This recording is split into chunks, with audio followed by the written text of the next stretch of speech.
Hello friends, my name is Shivam from DevOps Schools and I will help you to enable your learning process in various technologies of DevOps, artificial intelligence, machine learning, big data and many more.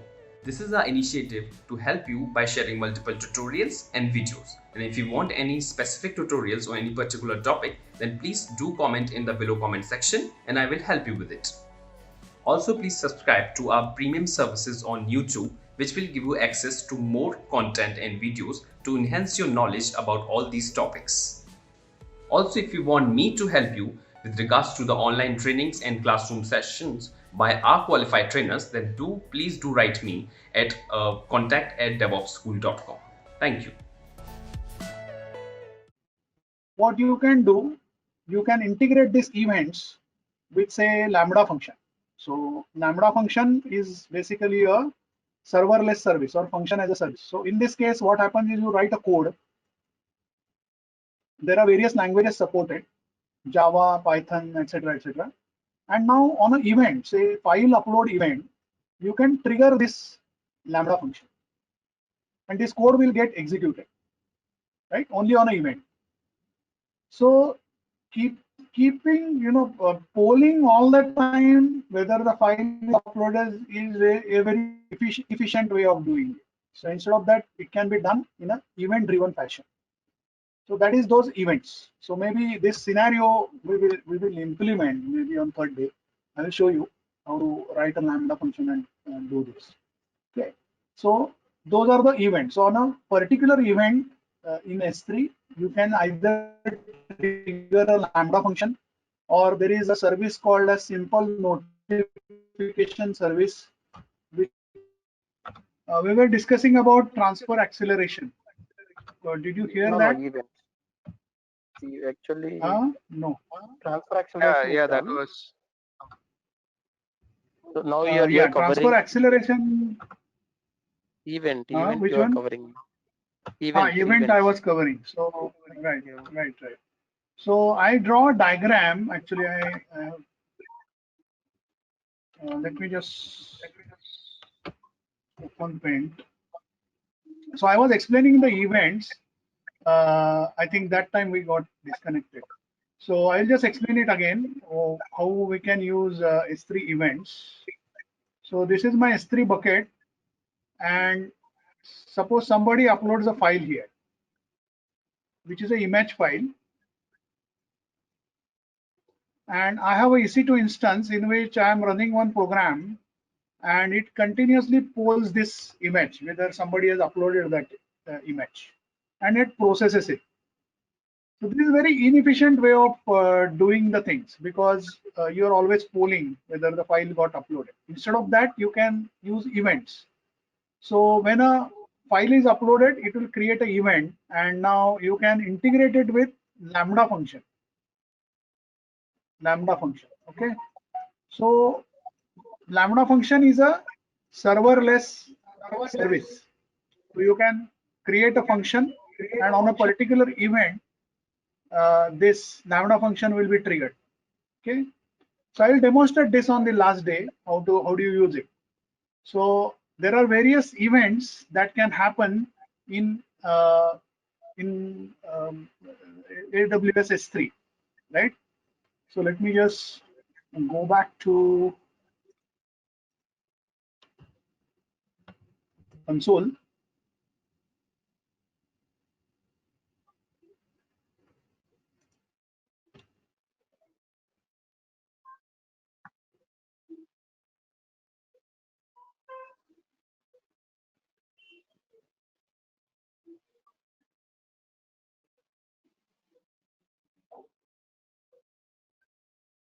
Okay, so this is my bucket. Go to properties and events. So I have all these events, and I think here I got disconnected. So if I name is a test, and I can send it to one of these.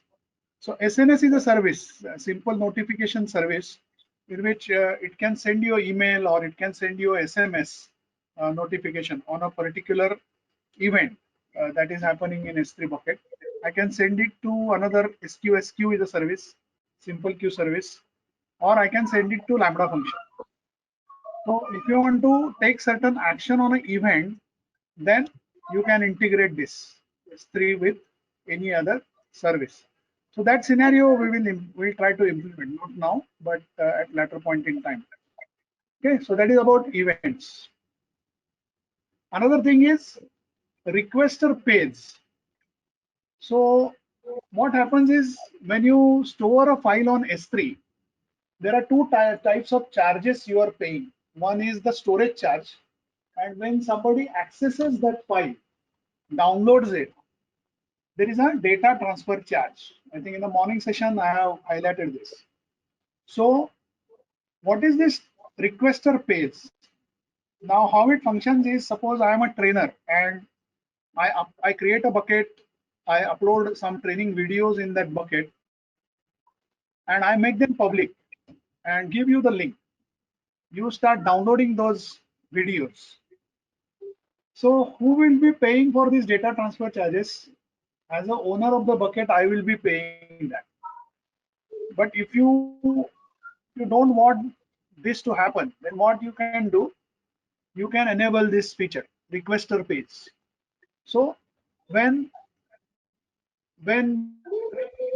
you try to download it,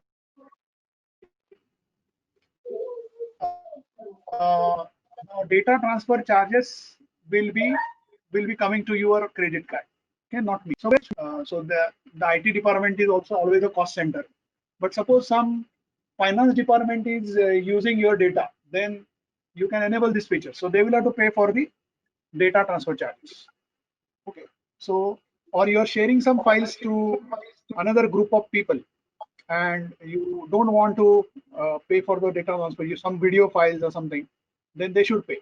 Okay, so that is how this requester page functions. Okay, so these are some of the features which are available at bucket level. Another one is the permissions. Now permissions, you have some access control lists, which here you can give certain basic permissions. Like this, you can give permissions to other account, or you can make this bucket publicly available, so anybody can go and see the contents of this bucket. So these are basic things, basic permissions you can give in the access control list. Okay, the third one is the bucket policy. So there are two types of policies what you have in AWS. Policies, one are at IAM level, identity and access management. So those will be applicable to users who are the IAM users. So I'll explain that when we discuss IAM. And another type of permissions are at a resource level. So on this S3 bucket, I want that I should only give view only access, not any upload access on this bucket. Then I can do that. So suppose I want to create a policy. So there is a policy generator here, and suppose my policy is a S3 bucket policy, and add a statement. So I want to allow principal means a user in IAM, or it could be a role, it could be group, or it could be a non-IAM user who is getting authenticated from a Google account. So we will discuss that. What is the principal? At present, I am just putting star. Star means any principal, and I want to give him only certain permissions. For example, say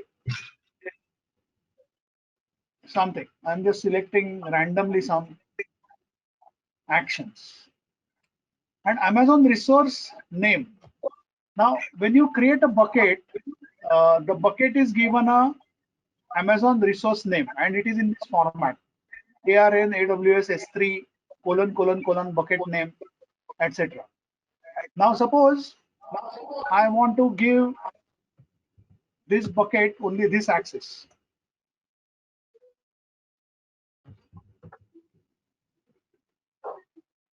Colon S3 and then colon colon colon, and my bucket name is say Srikant Fidelity. Okay, so this is my bucket name. Now I will add a statement. Please go on mute. So generate policy.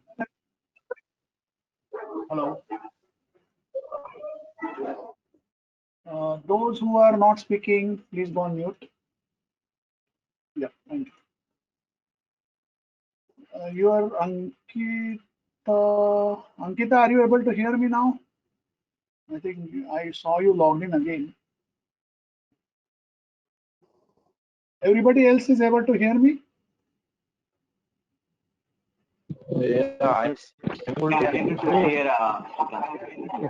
Okay. I think it is some problem with Ankita's setup.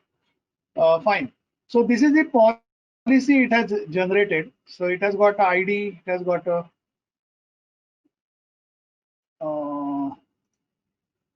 Ankita is facing some issue.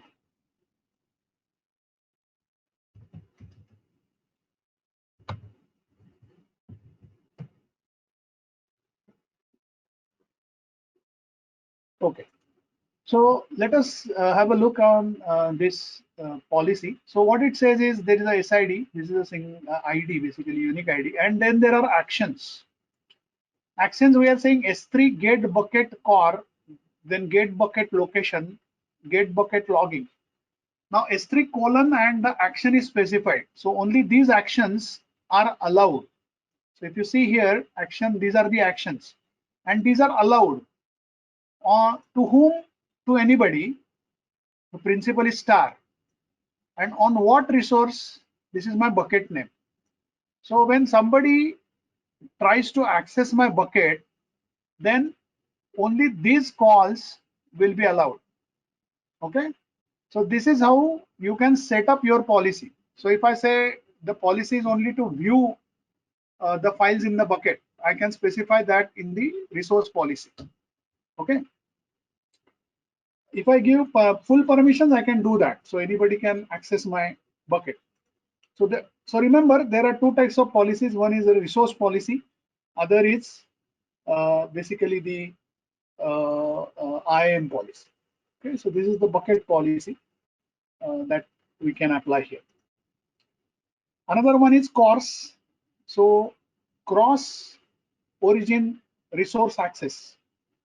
So how it is used is, suppose you have two buckets, and so we have seen one of the use of bucket is creating a static website.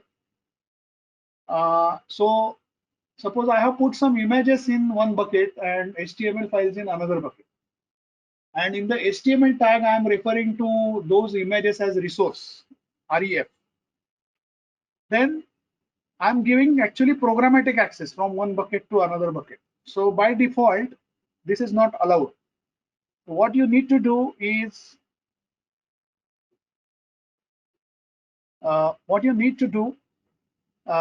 basically configure the CORS configuration.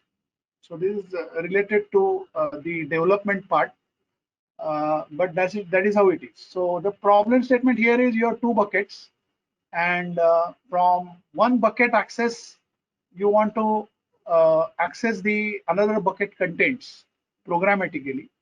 Programmatically means two HTML pages or some mechanism. Then by default, it is not allowed, right? So you'll have to configure CORS for that.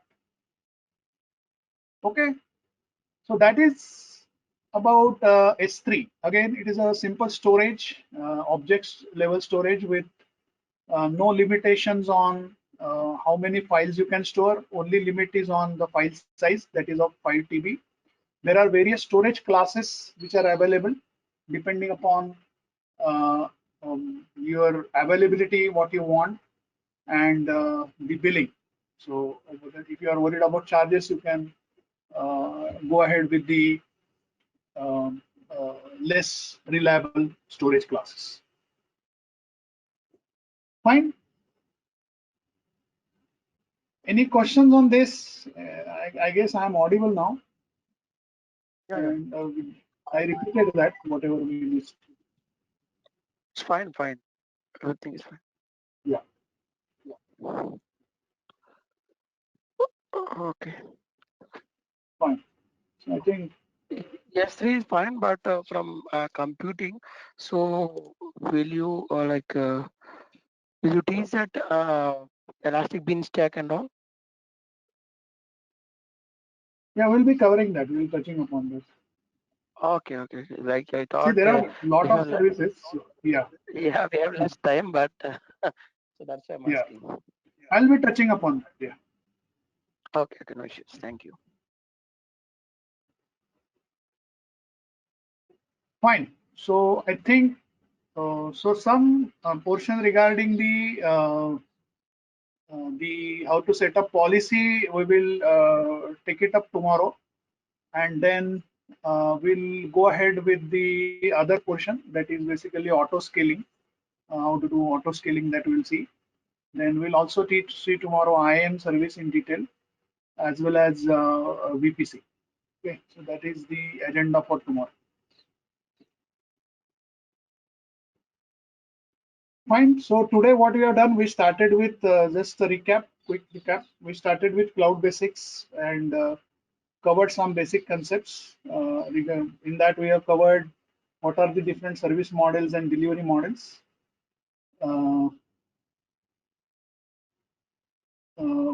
Service models and delivery models. And then we have gone into AWS. What are regions? What are availability zones? How is the global infrastructure? Then we have gone into EC2 service in quite detail. We know what are the two different types of storages which can be attached, EBS and instant store. We now know what are the different states of a EC2 instance. It can go through. What are the different billing models? What are the tenant seats which are available? Which are the different families of EC2 instances those are available? So we Pricing know what options, is a snapshot, is a volume, how to create image, an image. yeah, Right? So, and then lastly S3, right? yeah. So that is what So we I have think, covered today. yeah, Yeah, it was pretty good, and I fine. think you missed that So user data.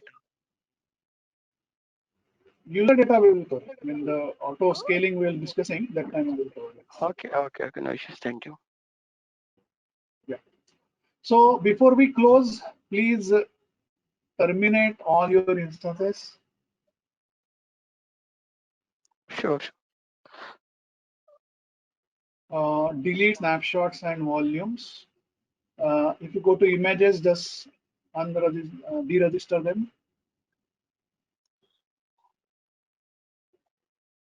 So one thing regarding this feedback form, right? Like, do we need to fill it on a daily basis, or like on the third day we have to fill it? Yeah, Like no each day daily we have to fill basis. it, right? So yeah, daily Okay. basis. Yeah.